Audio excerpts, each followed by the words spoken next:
गोविंद शिल्प घेऊन येत आहे एकूण 80 ट्विन बंगलोचा भव्य दिव्य पंढरपुरातील एकमेव प्रकल्प। आमच्या प्रकल्पाची वैशिष्ट्ये मनाला शांती देणारं महादेवाचं मंदिर, मुख्य रस्ता सुमारे 30 फुटांचा, अंतर्गत रस्ता सुमारे 20 फुटांचा, ग्रामपंचायत योजनेचा प्रत्येक बंगलोजला स्वतंत्र नळ, सांडपाण्याची सुरक्षित विल्हेवाट, सर्व टाइल्स ग्लॉसी आणि नामांकित कंपनीच्या, सर्व स्टेअर, खिडक्या, चौकटी सुपर ब्लॅक ग्रेनाइट, दोन्ही अटॅच बाथरूम पूर्णपणे टाइल्स, पंतप्रधान हर घर नल योजना पूर्णत्वाकडे, bathroom, basin, kitchen CP fittings हे जगवार कंपनीचे, स्टील वर्क पूर्णपणे जुंदाल कंपनीचे, 1000 लिटर पाण्याची टाकी, 150 लिटर सोलर वॉटर हीटर सोबत वॉटर प्युरिफायर, प्रत्येक बंगलोजला स्वतंत्र पार्किंग, दर्शनीय भाग पूर्णपणे डॅटो टाइल्स, टाटा प्रवेश कंपनीचे आकर्षक भक्कम दरवाजा, फुटी उंचीचे सुरक्षित कंपाऊंड। मग विचार काय करताय? गोविंद शिल्प, पत्ता गट नंबर 95, हॉटेल अंगण शेजारी, टाकळी रोड, पंढरपूर। घडामोडी पाहण्यासाठी आमच्या YouTube चॅनलवरील PVR म्हणजेच पंढरी वार्ता या न्यूजला सबस्क्राइब करा आणि शेजारील बेल आयकॉनवर क्लिक करा।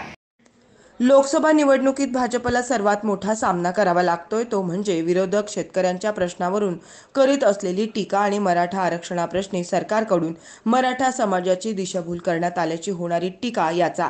सोलापूर लोकसभा मतदारसंघात देखील याच प्रश्नावर भाजपवर आणि महायुतीवर मोठी टीका होत असताना दिसून येते। मोहोळ तालुक्यात देखील हेच वातावरण असून शेतकऱ्यांचे प्रश्न आणि मराठा आरक्षण याबाबत संवाद मिळाल्यानंतर माजी आमदार राजन पाटील यांच्याकडे विचारणा केली असता पहा काय म्हणाले माजी आमदार राजन पाटील।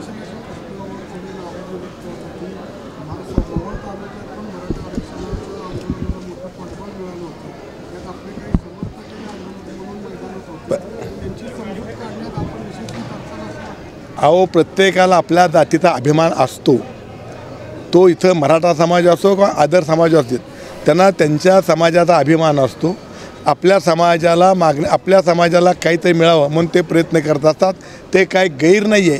परंतु हा तालुका पुरोगामी विचाराचा आहे, त्यामुळे इथं आरक्षणाचा कुठलाही मुद्दा आणला तर इथला कार्यकर्ता मतदार हा बाबुराव अण्णांच्या विचारात तयार झाला असल्यामुळं त्याचा कुठलाही परिणाम हा या ठिकाणी आरक्षणाचा मोहोळ तालुक्यातील मतदारामध्ये कार्यकर्त्यामध्ये होणार नाही।